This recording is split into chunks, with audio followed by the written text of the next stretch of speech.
Hey fam, welcome to the channel where we talk about all things Tesla, particularly Tesla Model Y.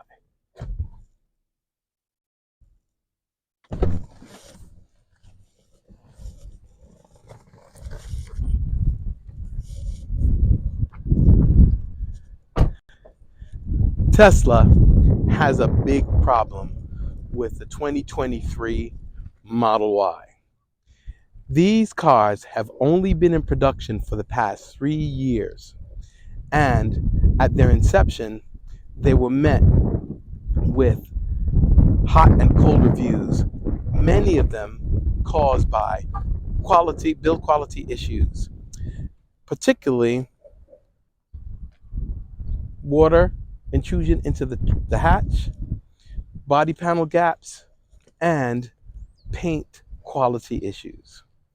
And the fit and finish always was a major question in the beginning. Car and Driver called it a good first attempt, but it was clumsy. And you had some drivers having horror stories. One in particular whose steering wheel actually came off when he was driving it on the way home. But in the few 3 years that it has been in production, each iteration has gotten better and better. So much so that Tesla's real problem with the Model Y 2023 right now is it's just too good. The Model Y has now become the number one selling car in the world. Germany, which has given us classics like the VW Beetle, the BMW M3, and the Porsche 911, a country steeped in car culture, now has the Model Y as its number one selling car for 2023. And that's not the only European country that has followed in the footsteps of that class leader, Germany. 25 of the major European markets are now dominated with the Model Y as the number one selling car. In the United States of America, the Model Y has now become the number two selling vehicle, second only to the Ford F-150. The pickup trucks dominate the United States sales structure. This is what we love. This is what we buy. And in fact, consistently over the past 5 to 10 years, the top three vehicles sold in the United States of America have been pickup trucks. Ford always holding the number one spot. Ram, Dodge Ram, and Chevy Silverado vying for second and third place. The next selling vehicle was an SUV, the ubiquitous Toyota RAV4. But now, this car behind me, the 2023 Model Y, has jumped past all of those and literally is the number two selling vehicle of all vehicles in the United States of America. Not just EVs, not just SUVs, but of all vehicles. And that brings us to the major question in the room. What can Tesla do next with such a strong performer? They are dominating the world market. In China, where all car companies have some connection or support by the Chinese government, Tesla is now pressuring all of those car manufacturers, and it is in fact, the Model Y is in fact the number two selling car in China, second only to the BYD Song, another SUV, but BYD is backed by angel investor Warren Buffett, an American billionaire. Yet, it still has to fend off the onslaught of sales coming from the Model Y. If we now bring ourselves to the United States of America and look at what's happening, every legacy manufacturer is struggling to sell their EVs. Legacy car manufacturer Ford is taking a severe beating here stateside in its EV division. For the first quarter of 2023, it has taken a $725 million loss. In fact, last week, Ford slashed the price of its vaunted F 150 Lightning by almost $10,000. When the Ford Mach E was introduced just a year and a half ago, purchasers had to wait almost 8 months to receive their vehicle, waited with bated breath to get them. Great car, great all around design, yet today you cannot find a Ford dealer that doesn't have their lot filled with the Mach E. General Motors, struggling again with its electric division, has now joined forces with Tesla to change their charging port to a Tesla standard, joining Ford, Mercedes-Benz, and Volkswagen. This car has now burst onto this global scene and has become the 4,550 pound gorilla on the world car market. Now, what makes this car so special and it's just 3 years old? First, its performance. This variation is the performance model. And in this iteration, it travels from 0 to 60 in 3.4 seconds, according to Edmunds.com. That's Ferrari Roma territory. That's faster than a Porsche 911, faster than a Porsche Cayman S. That's faster than American muscle cars, the Ford Mustang GT, the Dodge Hellcat, either Challenger or Charger, and one of my favorite cars of all time, the Camaro SS2. Yet, this is an SUV that has more practicality than any luxury SUV in its class. It's a true five-seater, but with the back seats folded down and the utilization of the unique front and the space underneath the cargo floor, this SUV has 76.2 cubic feet of cargo capacity. That's larger than an RX 350, a Volvo XC90, a Subaru Forester, or anything that's even close in size to this SUV. Yet, it still packs a powerful performance punch.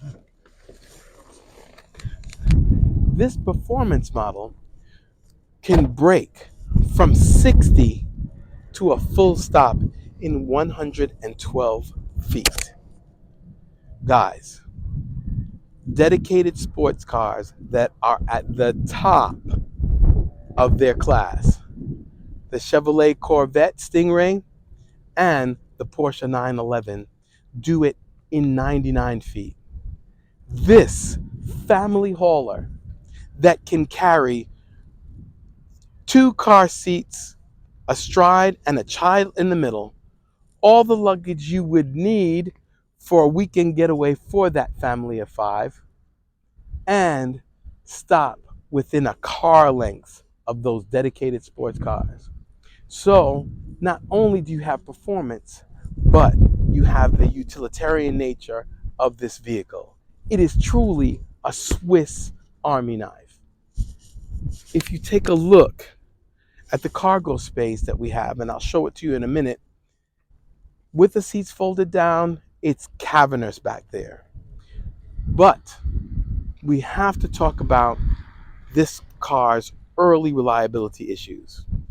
I'm here to tell you, I believe that Tesla has put those problems to rest. I've driven this car for 5,000 miles and have not yet had it 4 months.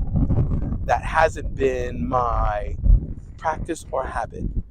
Because in all honesty, I have 3 cars at one time, and the total amount of miles that I drive amongst the 3 cars is approximately 13,000 miles a year. Not one exceeds 9,000 miles. This one, if I continue on the pace that I've been going, I would put approximately 16 to 19,000 miles on this ridiculously reliable vehicle. It has not let me down in any way, shape, or form. And I'm coming from owning a Mercedes, a Lexus, a Jaguar, my Honda Dad van, which was supposed to be absolutely bulletproof.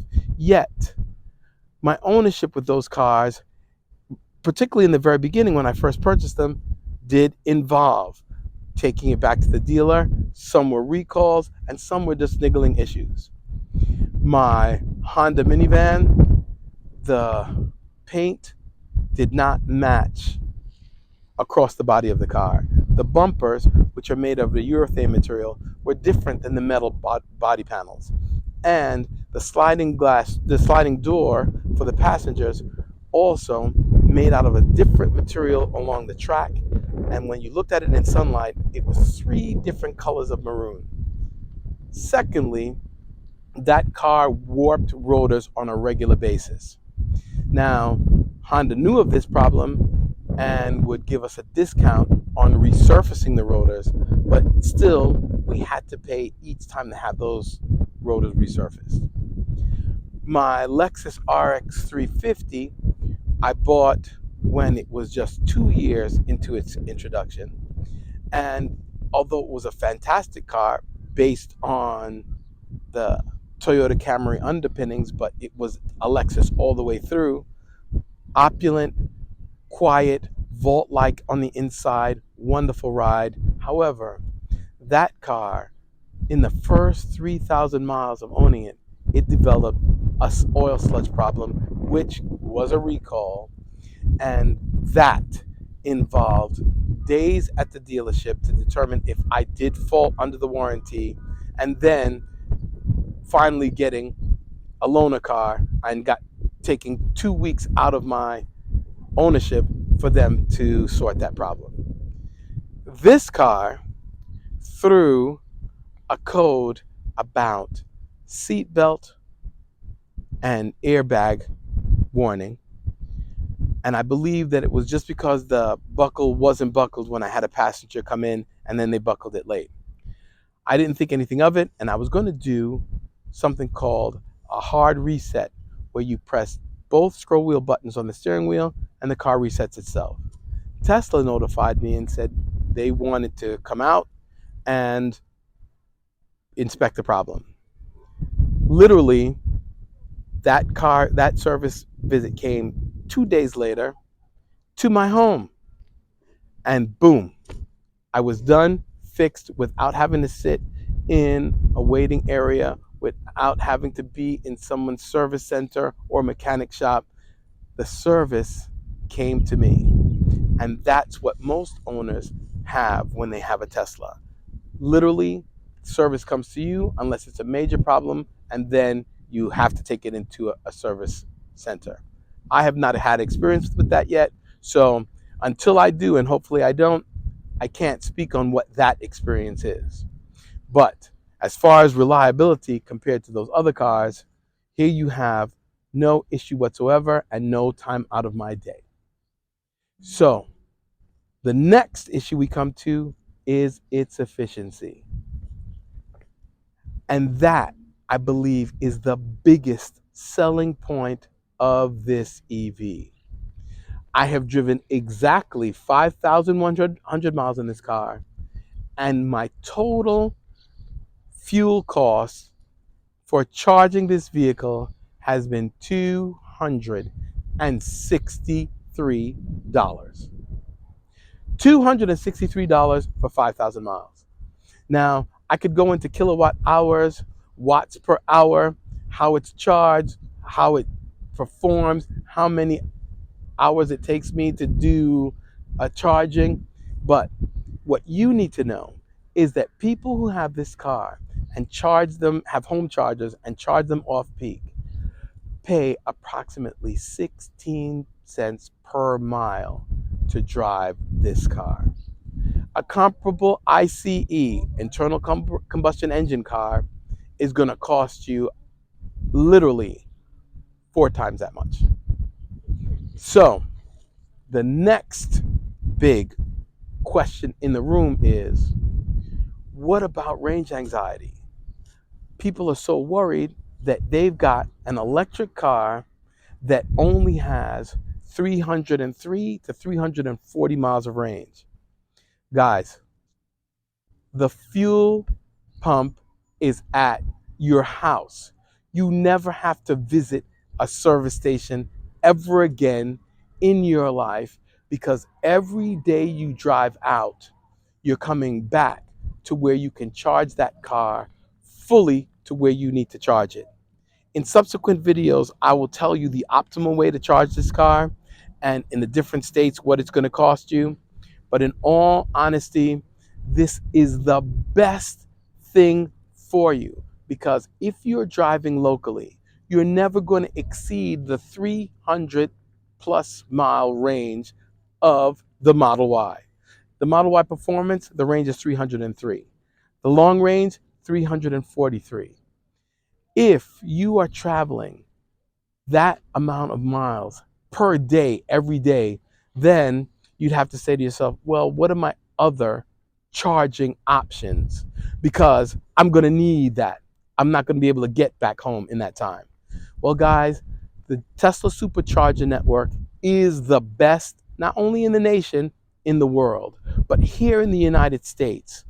The Tesla charging system, supercharging system, is so good that other car manufacturers have now partnered with Tesla so that they can use the Tesla charging system, because the ones that they are trying to build, or the state and national run ones, have yet to come close to the reliability and the efficiency of the supercharger network.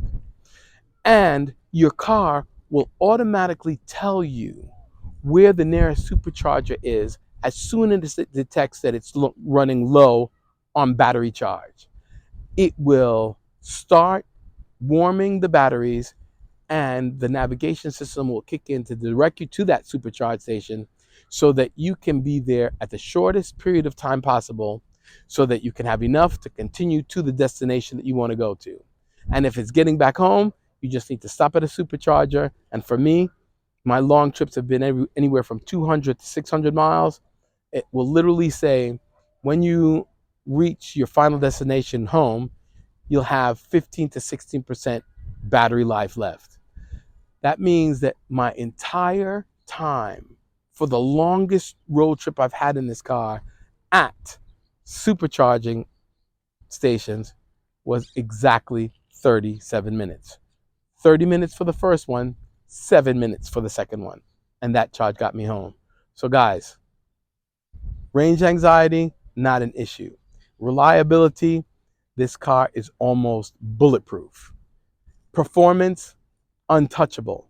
You've got sports car performance in an SUV package, and you're swathed in absolute luxury, even though it's a minimalist design. It reminds me of Scandinavian furniture back in the 80s. But lean, clean to the eye, but absolutely, it has every electronic feature you would ever want on a car. So, what's Tesla's next big problem? If they've got a super performing, highly reliable, efficient SUV that the world is clamoring to get, Model Y sales are so good that it has supplanted the Model 3 as Tesla's #1 selling vehicle in the world. In fact, the Model Y is cutting into sales of its bigger sibling, the Model X. And that's where Tesla has its biggest problem. It doesn't have to compete against other EV manufacturers. It is competing against itself. Because why would you spend $110,000 on a super performing Model X when you can get almost the same amount of space, almost the same amount of performance, in my opinion, slightly better build quality because they make so many, and spend that $50,000 extra? You wouldn't. So that's why Model X sales and S sales are suffering, but Model X sales are through the roof. So guys, Tesla does have a problem with this car, just what I explained to you, but you will not if you go out and purchase it.